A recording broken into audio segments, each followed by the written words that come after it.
네, 오늘 본문의 말씀 중심으로 삭개오야 내려오라는 제목으로 함께 말씀 나누겠습니다. 제가 어릴 때 우리 부모님께 들었던 여러 성경 동화들이 있었습니다. 저도 믿음의 가정에서 자라나서 어릴 때 여러 성경 동화들을 들었죠. 아담과 하와 이야기도 들었고 떨기나무와 모세 이야기도 들었습니다. 힘이 센 삼손과 드릴라 이야기, 다윗과 골리앗의 이야기, 물고기 뱃속에 들어갔던 요나 이야기. 이런 이야기들은 어린 아이의 마음을 흥분시키고 그들로 하여금 재미를 느끼게 할 만한 어떤 특별한 기적과 사건과 이야기의 요소들이 담겨져 있었어요. 그런데 성경 동화 중에 기적도 없고 특별한 사건도 없고 뭐 대단한 클라이막스도 없어 보이는데 저의 마음을 사로잡았던 동화가 한 편이 있었어요. 말하는 뱀이 나오는 것도 아니고 꺼지지 않는 불꽃이 떨기나무에 있는 것도 아니었어요.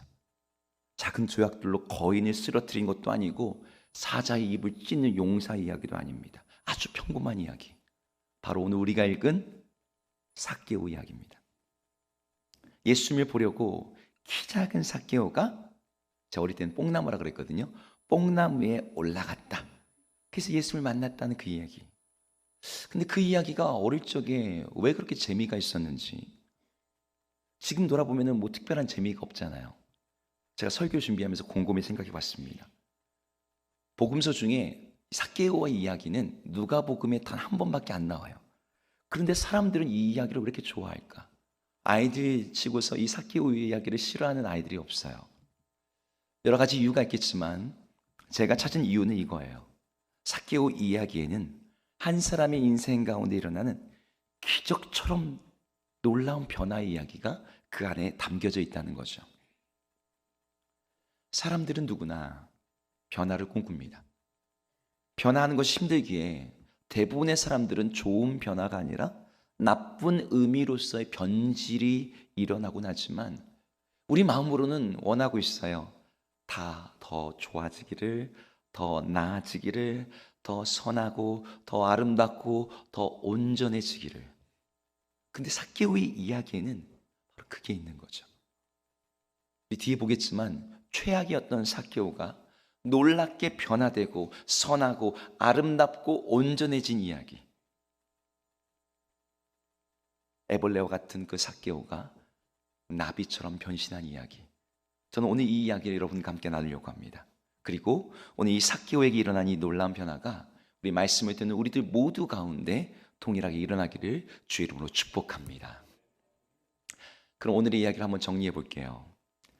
예수님께서 여리고로 오신다는 소식이 여리고에 살던 삭개오에게 들려왔습니다. 삭개오는 부자였고 세리장이라고 하는 높은 지위에 있었어요. 그런데 이 삭개오가 예수님에 대해서 궁금해서 예수님을 만나러 나갔는데, 보러 갔는데 사람들이 너무 많아서 볼 수가 없자 예수님이 지나갈 만한 길목에 있는 돌 무화과 나무 위에 올라갔습니다. 그런데 예수님 마침 그곳을 지나가시다가 삭개오를 보시더니 삭개오의 이름을 부르시면서 삭개오야 속히 내려오라, 내가 너의 집에 묵겠다. 그 말을 들은 삭개오는 기뻐하면서 나무에서 내려와 예수님을 자기 집에 영접하였고 함께 식사하는 자리에서 자기 소유의 절반을 가난한 자들에게 주겠다고 선포하며 예수님은 또 이 삭개오의 말 앞에서 오늘 이 집에 구원이 임했다, 이도 아브라함의 자손이라고 선포하신 이야기가 오늘 내용이에요. 한 문장으로 정리 하나 치면 한 사람이 예수를 만나서 구원을 받았다, 이런 이야기죠. 그런데 이 간단하고 평범해 보이는 이야기가 우리가 살아가는 이 세계, 그리고 우리 교회 안에서도 요즘엔 참 낯설고 희귀한 이야기가 되었습니다. 우리도 종종 그런 얘기를 듣죠. 사람들이 바뀌었다고. 사람이 완전히 바뀌었어. 그런 이야기를 우리가 듣지만 오늘 삭개오의 변화는요, 그런 사람들의 이야기들 중에서도 아주 특별한 이야기예요. 왜냐하면 뒤에서도 보시면 알겠지만 삭개오는 최악의 죄인이자 가장 이기적인 사람이었거든요. 최악의 죄인이었던 사람이 하나님의 백성이 되고 가장 이기적이었던 사람이 이스라엘에서 가장 관대한 사람이 되었어요. 그런데 더 놀라운 건 이 변화가 겨우 밥 한 끼를 같이 먹는 그 반나절의 시간 동안 안에 일어났다는 거죠. 삭개오를 개인적으로 아는 사람이라면 누구도 믿을 수 없는 일이었어요. 이것은 병자들이 낫고 귀신이 쫓겨나고 죽은 사람이 살아나는 것보다도 어찌 보면 여리고 사람들에겐 더 놀라운 일이었습니다. 겉으로 볼 때는 똑같은 사람인데 속으로 완전히 다른 사람이 된 거죠. 우리는 이런 이야기를 들을 때 질문하게 돼요. 어떻게 이런 일이 일어나지? 우리는 이 질문에 대해서 아주 간단한 답을 갖고 있습니다. 어떻게 이런 일이 일어났어요? 예수님 만났으니까. 이렇게 단단하게 답하면 사실 고민할 필요도 없고 간단하게 정리되고 우리가 이 말씀에 더 깊이 볼 필요도 없죠. 하지만 이런 식으로 내리는 답은 우리들의 실질적인 신앙에는 별로 유익이 없어요. 그래서 오늘 저는 이 삭개오에게 일어난 일이 우리들에게 일어나기를 바라는 마음으로 오늘 이야기를 조금 더 깊이 보려고 합니다. 오늘의 이 이야기는 삭개오가 올라갔던 한 나무, 돌 무화과 나무 위에서부터 시작이 됩니다. 제가 여러분에게 한 가지 질문할게요. 삭개오는 왜 이 나무 위에 올라갔을까요? 여러분 머릿속에 떠오르는 답이 있을 거예요. 그 이유 중에 몇 가지가 오늘 본문에 나오고 있습니다. 3절을 함께 한번 읽어보겠습니다. 3절 읽겠습니다. 시작. 그가 예수께서 어떠한 사람인가 하여 보고자 하되 키가 작고 사람이 많아 할 수 없어. 여기서 말하는 것처럼 삭개오는 키가 작았다라고 되어 있습니다. 그리고 사람이 많았대요. 여기 키가 작다고 하는 것은 상대적인 키를 얘기하는 게 아닙니다. 어떤 한 사람을 얘기할 때 키가 작다라고 하는 것은 그게 그 사람의 가장 도드라진 특징이었기 때문이에요. 그래서 성경학자들은 삭개오가 난쟁이가 아니었을까라고 추정을 해요. 난쟁이까지는 아니어도 저 사람 왜 이렇게 작아? 라고 말할 정도로 특출나게 키가 작은 사람이었던 거죠. 그런데 예수님을 보려고 하는 자리에 사람들이 너무너무 많이 모인 거예요. 키가 작은 사람이 까치발을 든다고 해서 예수님이 보이는 게 아니었죠. 그래서 삭개오는 나무 위에 올라갔어요. 근데 이건 신체적인 이유입니다. 삭개오가 나무 위에 올라간 또 다른 이유가 나옵니다. 아까 읽었던 3절인데요. 다시 한번 읽어보겠습니다. 3절 읽겠습니다. 3절 다시 보여주시겠어요? 시작. 그가 예수께서 어떠한 사람인가 하여 보고자 하되 키가 작고 사람이 많아 할 수 없어. 예수께서 어떠한 사람인가 하여 보고자 했다라고 되어 있습니다.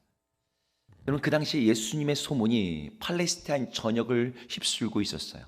팔레스타인에서 가장 유명하고 핫한 사람이 있다면 예수님이었죠. 예수님에 대한 수많은 이야기가 떠들고 그가 보여주셨다는 기적과 말씀들이 온 유대와 사마리아 지역에 전파되었습니다. 그 소식들은 과장되었다고 하기에는 너무나 생생하고 놀라운 기적과 생생한 증인들이 그 이야기를 전하고 있었어요. 사람들은 이 예수님이 선지자라고도 했고 유대인들이 그토록 기다려 맞이 않았던 메시아라고도 했습니다. 그래서 사람들은 예수님이 보고 싶었어요. 헤롯 왕도 예수님을 만나고 싶어 했죠. 삭개오도 그랬던 걸까요? 삭개오에게 사실 그런 부분은 별로 중요하지 않았을 것 같습니다. 하나님 보내신 메시아? 이건 삭개오에게 별로 중요하지 않아요. 왜냐하면 삭개오의 직업이 세리였기 때문이에요. 세리는 자기의 동족을 버리고 양심을 버리고 신앙을 버리고 하나님을 떠나지 않고서는 할 수 없는 일이었습니다. 뒤에 다시 설명해 드리겠지만 그런 처지에 있던 삭개오였다 보니 선지자, 메시아 이건 삭개오의 관심 바깥이에요. 세리장으로 어떤 사회적으로 볼 때는 가장 높은 지위까지 오른 처지에 내가 지금 누구의 제자가 되겠다고 예수님을 만날 것도 아니고 예수님이 나에게 기적을 일으켜서 나의 키를 갖다 막 늘려주기를 바라는 것도 아닐 테고 그분이 행한다는 기적, 그분이 전하시는 감동적인 말씀 다 딴 세상 이야기인 거죠. 근데 삭개오의 마음에 끄는 한 부분이 있었어요. 예수님의 별명 중에 하나가 죄인들의 친구라 불렸다는 겁니다. 당시에 죄인들이라고 공식적으로 불리는 두 종류의 사람이 있었습니다. 하나는 여자로서 자신의 몸을 파는 창기, 다른 하나는 세리였어요.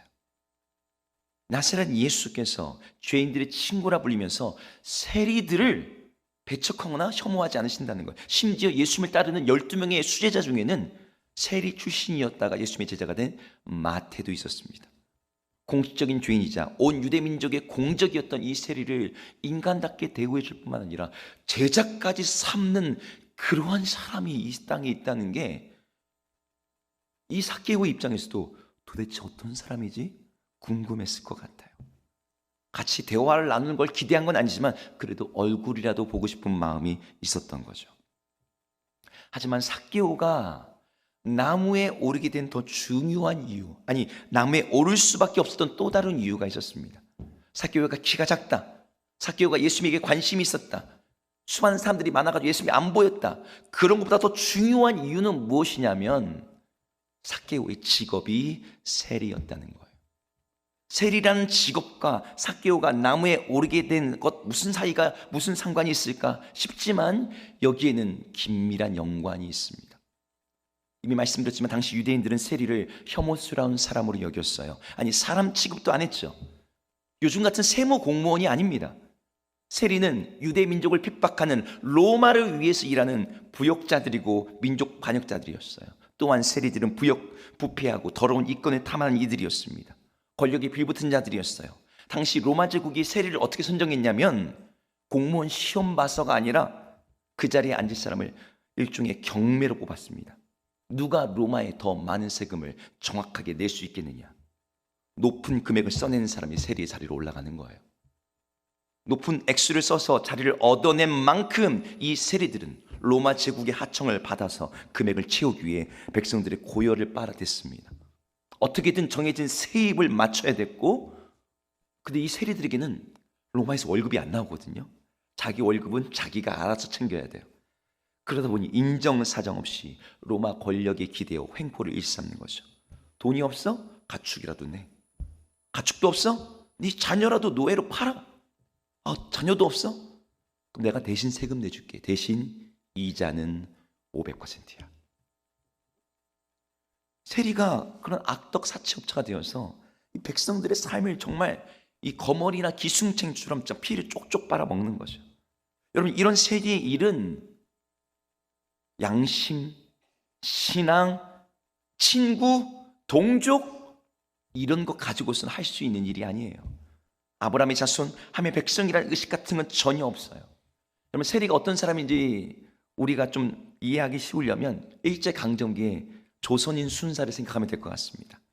일제시대 후반에 일본 본토에서 일본 사람으로는 이 순사를 다 못 채우니까, 그리고 이 언어가 다르니까 이 순사 일을 하기가 어렵잖아요. 조선 사람들 중에서 순사를 뽑았습니다. 어떤 사람 뽑았을까요? 일본인보다 더 일본인 같은 사람, 제국에 충성할 사람.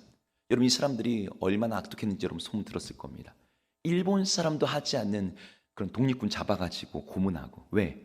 그래야지 자기가 인정받으니까. 세리도 그랬죠. 로마의 지배에 있는 팔레스타인에서 로마에 충성하기 위해서 그들은 신앙은 물론이고 인간적인 면도 포기하면서 악착같이 돈을 수탈해야 됐습니다. 그래서 유대인의 율법 해석서인 미시나에 의하면 이 세리들에게 거짓말하는 건 죄가 아니라고 써 있어요. 왜? 세리들한테 저 돈 없어요? 세금 낼 돈이 없어요? 이렇게 거짓말하는 건 하나님 앞에 죄가 아니다. 왜? 그들은 인간도 아니야. 그들은 악인이야.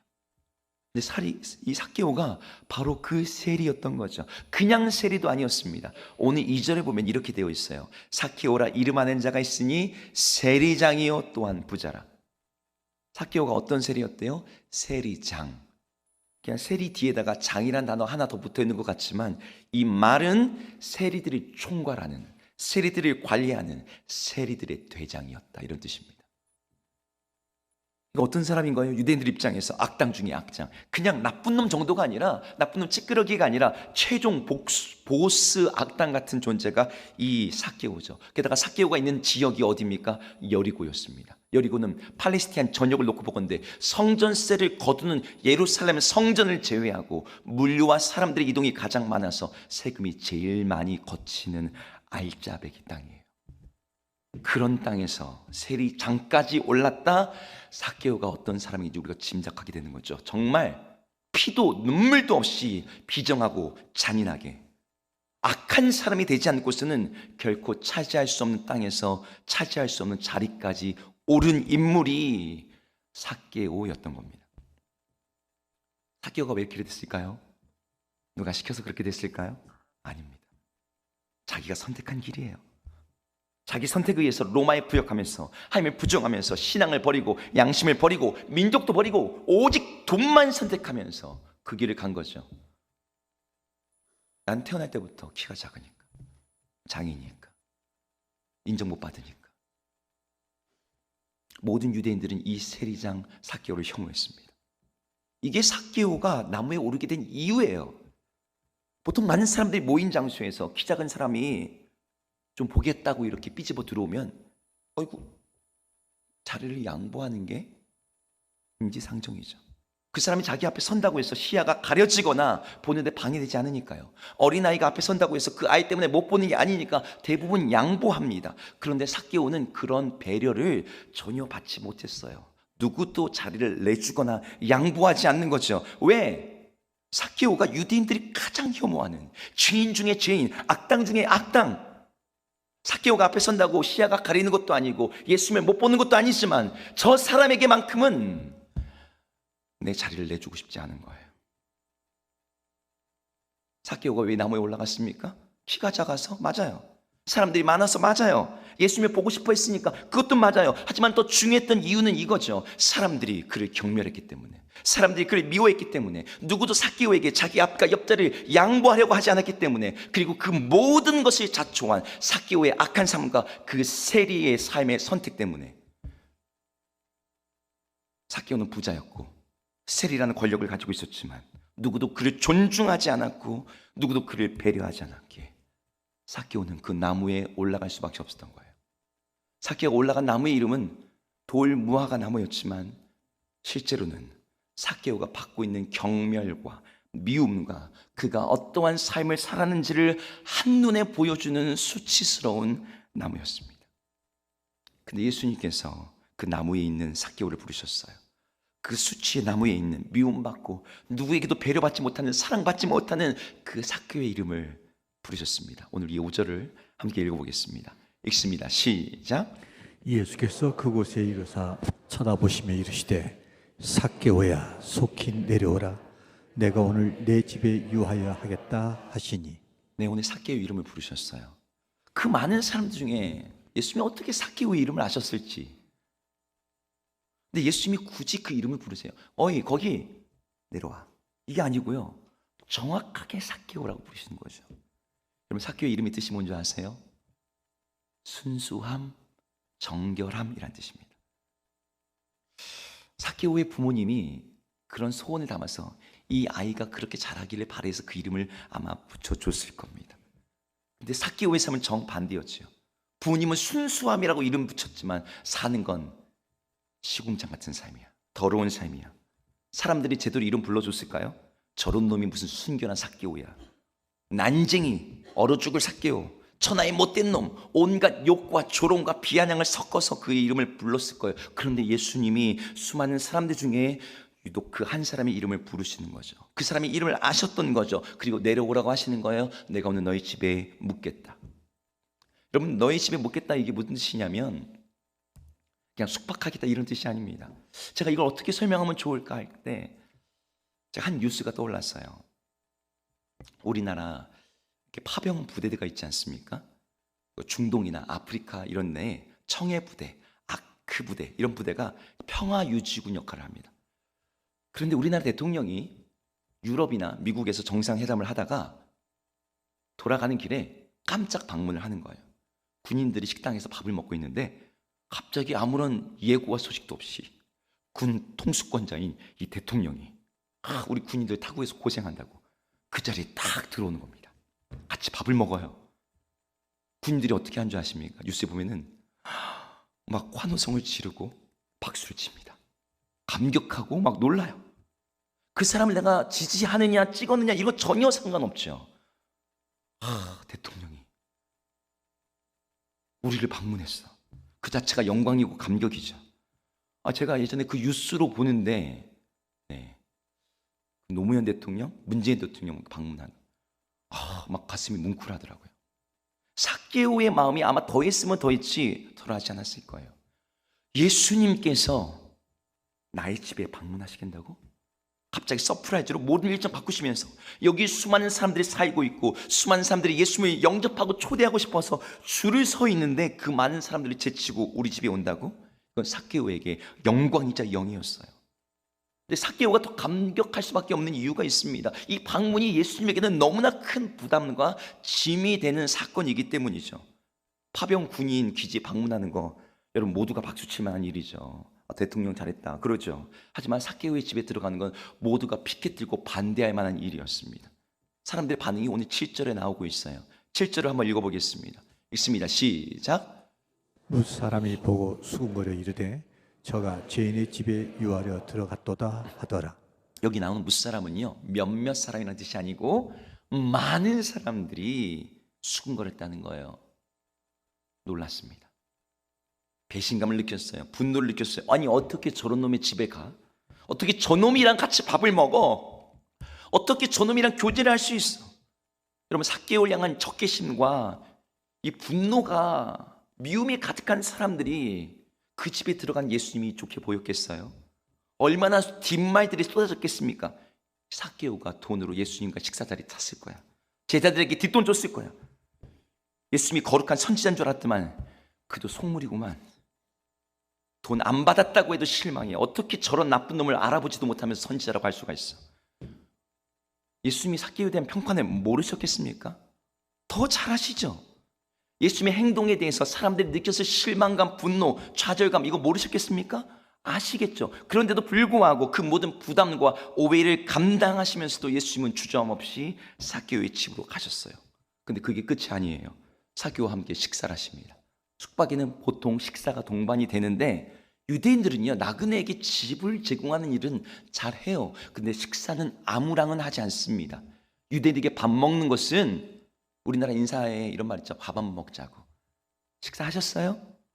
우리나라도 밥이 되게 중요한 민족이지만 유대인들에게 밥은요 함께 밥을 먹는 것은 너는 나의 친구야 라는 뜻이에요.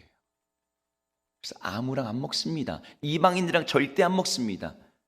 예수님이 부활하신 이후에 성령을 받았던 사도 베드로가 이방인들과 한 식탁에 있다가 예루살렘으로부터 유대인들이 올라온다는 얘기 듣고 부담 느껴서 자리에서 일어난 사건이 있었어요. 여러분 세리장 삭개오는 이방인 취급도 못 받는 사람이었습니다. 짐승 같은 사람이에요. 그런 사람이랑 식사를 한다?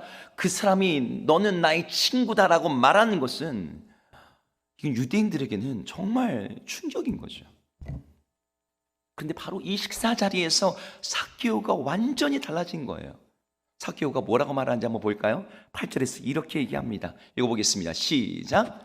삭개오가 서서 주께 여짜오되 주여 보시옵소서 내 소의 절반을 가난한 자들에게 주겠사오며 만일 누의 것을 속여 빼앗은 일이 있으면 내 갑절이나 갚겠나이다. 여러분 돈밖에 모르던 사람이 돈 때문에 양심이고 동족이고 신앙이고 다 팔아 넘겼던 사람이 자기 재산의 절반을 뚝 띄어서 가난한 자들에게 나눠준대요. 여러분 하나님 말씀 어디에도 회개할 때 재산 반 띄어서 나눠줘야 된다 이런 얘기 없죠. 삭개오가 또 뭐라고 말합니까? 내가 누구의 것을 속여 빼앗은 일이 있다면 내 갑절이나 갚겠습니까? 원래는 누군가의 것을 속여 빼앗으면요 내 갑절 갚을 필요 없어요.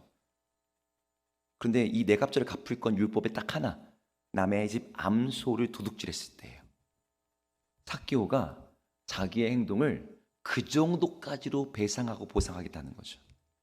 삭개오가 왜 이렇게 얘기했을까요? 예수님이 삭개오에게 눈치 줬을까요? 야, 내가 너네 집 방문해가지고 네 체면 살려줬으니까 너도 내 면 좀 세워줘야 되지 않겠니? 뭐 이러셨을까요? 아닙니다. 오늘 본문은 삭개오가 그냥 하고 싶어서 한 거예요. 학자들은 오늘 본문 속에 삭개오가 자기가 하는 말을 예수님께 말할 때 일종의 명랑함이 묻어있다고 말해요. 쾌활하게 말하는 거죠. 예수님 마음이 막 들떠가지고 제가 이렇게 할게요. 지금 이러고 있는 거예요. 누가 명령해서가 아니라 그렇게 하고 싶어서 하는 거죠. 이스라엘에서 가장 이기적이었던 사람이 가장 관대하고 후한 사람이 됐어요. 스스로 선택한 악의 길에서 수많은 사람들의 피를 손에 묻혔던 사람이, 그렇게 십수년간 악명 높은 커리어를 쌓아왔던 사람이 단 반나절 만에 이렇게 바뀐 겁니다. 누가 이걸 상상할 수 있었을까요? 이 일이 일어나고 난 다음에라도 누가 이 일이 가능하다고 생각할까요? 여러분, 어떻게 이런 일이 일어났습니까? 이 일이 일어난 힘은 삭개오 개인에게 있지 않았습니다. 삭개오가 무슨 원래부터 착한 사람이었는데 그동안 상황이 그래서 세리장으로 살다가 예수님 만나니 그래 다시 돌아가야지 이러면서 이렇게 바뀐 게 아니에요. 우리는 이 이야기를 삭개오에게 주목하면 삭개오가 나무에 올라갈 정도로 예수님을 보고 싶어 했어. 그렇게 예수님을 갈망했더니 예수님이 그를 만나 주신 거겠지. 이렇게 해석하기도 합니다. 하지만 복음의 포커스는 변화된 사람이 아니고 그를 변화시키는 우리 하나님에게 있습니다. 이 모든 변화는 예수님이 삭개오에게 하신 일에 있는 거죠. 그럼 예수님이 무슨 일을 하셨을까요? 오늘 본문을 보면 예수님이 특별하게 대단한 일 한 것처럼 보이는 게 없습니다. 하지만 여러분 찬찬히 다시 보세요. 예수님이 삭개오를 어디서 부르셨습니까? 어디서 부르셨어요? 길거리, 삭개오가 나무 위에 있는 그 자리에서 부르셨어요. 삭개오가 왜 나무 위에 있었죠? 사람들이 그를 경멸했기 때문입니다. 그 나무 위는 삭개오가 받고 있는 사람들의 평판과 시선과 그의 삶에 대한 모든 평가가 함축된 자리였어요. 경멸의 자리, 수치의 자리, 죄인과 악인의 자리인데 의로우신 예수님이 그 사람을 부르셔서 자기 옆으로 부르시는 거죠. 모두가 죄인이라고 부르는 그를 예수님도 알고 계시면서도 불구하고 그를 순수한 정결한 사람 삭개오 그 이름 그대로 부르시면서 내가 오늘 너와 함께 하겠다. 사람들이 비난하는 것을 알면서도 그와 함께 먹고 거하고 그의 친구가 되셨습니다. 삭개오를 나무 위에서 내려오게 하신 후에 그를 주님과 함께하는 식탁의 자리에 함께 앉게 하셨어요. 주님의 옆에서 함께 먹고 마시는 영광스러운 자리, 하나님 나라를 예표하는 그 자리에 앉게 하신 거죠. 그리고 그에게 말씀하십니다. 오늘 구원이 너희 집에 임했다. 너 역시도 아브라함의 자손 하나님의 백성이라고 사람들에게 선포하시면서 그의 명예를 회복시키셨습니다. 그리고 이 여리고의 세리장, 죄인 중에 괴수라고 불리는 이 악명 높은 삭개오를 예수님의 친구, 메시아의 친구라는 영광스러운 이름을 얻게 했어요. 이게 오늘 예수님께서 하신 일입니다. 예수님께서 하신 일은 그냥 밥 한 끼 같이 먹은 게 아니에요. 그분의 존재 자체를 내어주신 거예요. 모든 수치와 수군거림과 공격을 감수하면서 삭개오의 집에 가셔서 그의 친구가 되시고 그를 품어주신 거죠. 이것이 우리가 믿는 예수님께서 우리를 위해서 하시는 일인 줄로 믿습니다. 여러분, 이 일에서 삭개오가 한 일은 보잘것없어요. 그냥 6절에 보니까 급히 내려와서 즐거워하며 영접했다. 이게 전부입니다. 세상의 종교에서 사람이 바뀌려면 너 이렇게 해야 돼 말하는 어떤 공식들이 있습니다. 네가 바뀌고 싶어? 야, 그러면 너 노력해야 돼. 너 헌신해야 돼. 너 기도해야 돼. 그렇게 하나님께 인정받으면, 신에게 인정받으면 하나님이 너 찾아오실 거야. 너 만나주실 거야. 그 전에는 뭐 해야 돼? 네가 먼저 바뀌어야지. 바꿀 힘이 없는 사람에게 네가 바뀌어야지 신이 온대요. 근데 복음은 정반대 얘기를 하는 거죠. 삭개오야, 오늘 구원이 너희 집에 이르렀다. 이 구원은 네가 찾아낸 것이 아니라 내가 너를 찾았고 내가 너희 이름을 불렀고 내가 너희 집에 들어갔고 내가 너희 친구가 됨으로 너에게 일어나는 사건이다. 이게 복음의 역사이고 복음의 능력입니다. 이것이 한 사람이 그리스도 안에서 변화되는 이야기의 중심이에요. 우리들의 변화도 마찬가지예요.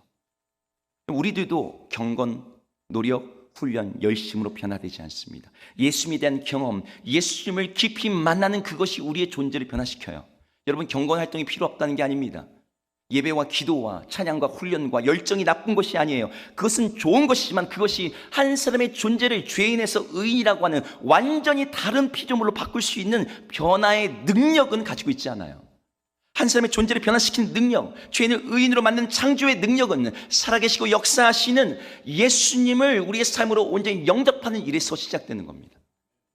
여러분 가운데 예수님을 아직 나의 구주로 영접하지 않으신 분이 계신다면 이 시간 이 자리에서 예수님을 나의 구주로 영접하시기를 주 이름으로 축복합니다. 그리고 그 예수님이 우리 삶에 들어오시면 그분이 우리와 함께 하시고 우리와 먹고 마시고 그분이 나의 삶에 함께 동행하심으로 말미암아 변화가 일어나는 거예요. 이 예수님이 어떤 분이십니까? 예수님은 삭개오에게 그 수치의 나무에서 내려오라고 하시면서 대신 직접 그 수치와 저주의 나무 십자가에 오르시는 분이에요. 삭개오야, 넌 내려와라.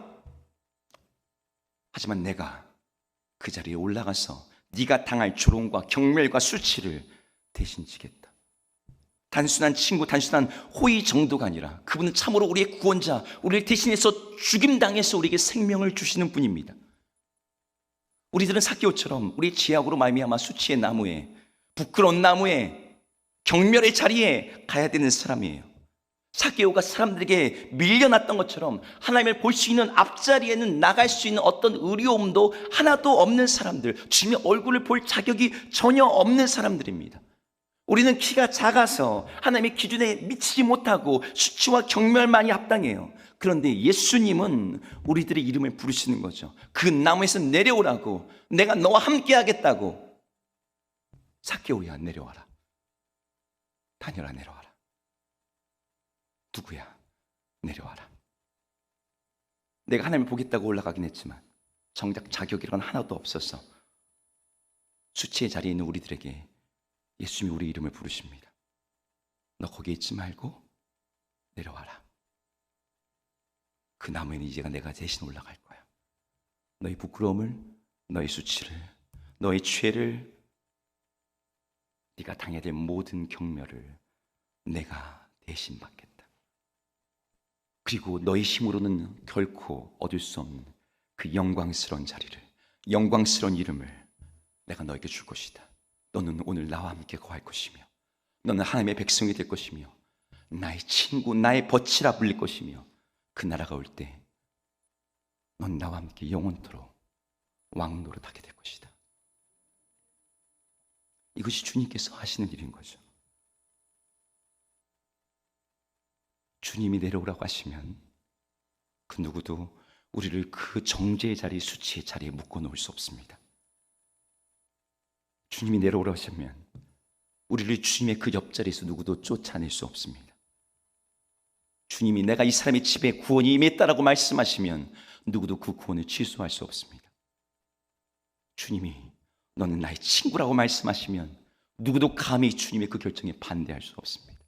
바로 그 주님이 지금 우리를 부르신 거예요. 우리가 할 일은 그 부르심에 응답하는 겁니다. 나무에서 내려오는 거죠. 우리의 삶으로, 우리의 집으로, 우리의 마음으로 그분을 모셔드리는 거죠. 요한계시록에서는 지금도 주님이 삭개오를 부르시듯이 자기 백성을 부른다고 말씀하세요. 요한계시록 3장 20절을 함께 읽겠습니다. 읽습니다. 시작.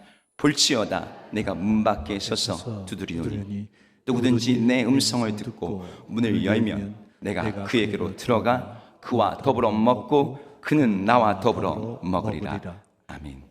주님이 문 밖에 서서 두드리신대요. 주님의 음성을 들려주신대요. 그 음성을 듣고 문을 열면 내가 그에게로 들어가 그와 더불어 먹고 그는 나와 더불어 먹겠다는 거예요. 주님께서 우리 삶 속에 들어오신대요. 주님께서 우리 삶 속에 들어와서 우리와 함께 동행하신대요. 그렇게 우리와 함께 먹고 동행하시면서 우리 일상에서, 우리 내면에서 주님께서 함께 걸어가시겠대요. 여러분, 우리 하나님께서 우리 일상에, 우리 내면에 함께 하시는 사람은 여러분 변화 안 하려고 애쓰고 애써도 변화되지 않을 수가 없습니다. 하나님이 그 사람의 존재의 중심에 계시는데, 그분의 일상에 계시는데, 그분이 너무나 생생하게 내 삶 가운데 살아계시는데, 그분이 내게 음성을 들려주고 계시는데 어떻게 그대로 있을 수가 있습니까? 누가 하나님의 임재 앞에서 여전히 죄인으로 머물 수가 있습니까? 여기 계신 대부분의 사람들은 예수님을 나의 구주로 영접하신 분들일 겁니다. 예수님이 내 안에 오셔서 나의 주님이라고 고백하시는 분들일 거예요. 하지만 여러분의 삶에, 여러분의 내면에 정말 그분이 함께 더불어 살고 계십니까? 그분이 나와 함께 음식을 드시고 계세요? 그분이 나에게 말씀하시며 대화하시며 주님의 음성을 들려주시며 나는 그분에게 함께 웃으며 주님 나와 함께 가시죠. 동행하면서 주님을 기뻐하고 있습니까? 한때 우리는 마음을 열었어요. 그분이 내 삶에 들어오시기를 우리는 구했습니다. 그런데 어느 순간부터 따로 식탁 차려요. 밥 따로 먹습니다. 예수님 맛있게 드세요. 저도 잘 먹을게요. 예수님이 내 삶에서 그분과 함께하는 나의 친구가 되시고 나의 구원을 확증해 주시고 그분과 함께하는 실제적인 삶의 동행이 없어요. 처음에는 감격을 가지고 예배 가운데 나왔지만 어느 순간부터 굳어져 버리는 신앙은 더 이상 예수님과 함께 먹고 마시지 않기 때문입니다. 오늘 우리에게 말씀하시는 예수님, 삭개오야 내려와라. 내가 오늘 너의 집에 유하야겠다. 그 주님 우리에게 말씀하세요. 누구야? 너 홀로 있는 그 자리에서 내려와라. 내가 이제 너의 삶 속에 들어가 너와 함께 유하야겠다. 그 주님의 음성을 들으시고 삭개오가 했던 것처럼 우리도 우리 수치의 자리, 경멸의 자리, 부끄러짐의 자리에서 내려와서 주님, 저와 함께 하신다니 나의 영광입니다. 주님 나와 함께 하여 주옵소서. 그 주님을 모셔드리고 주님의 임재 가운데 살아가는 우리 모두가 되기를 주의 이름으로 축복합니다.